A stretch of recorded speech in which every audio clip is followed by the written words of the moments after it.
What goes in the hole is a lot of organic matter. So that organic matter is some kind of planting mix. Farmer Greg's planting mix is one of the better ones. What else goes in that hole is 40% dirt. So 40% of what you dug out of that hole goes in the wheelbarrow. So now we got a 60-40.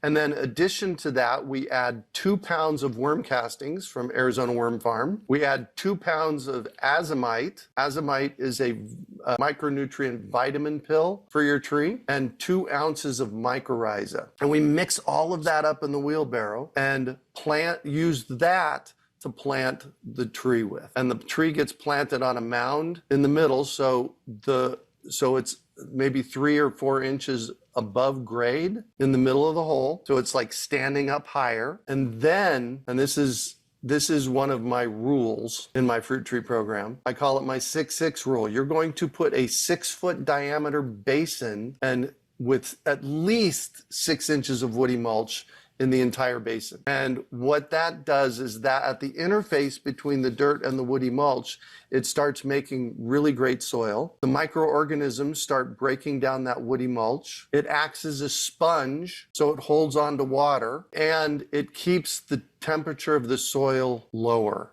So one of the ways that we highly suggest that you shade your fruit tree is shade the ground around the tree.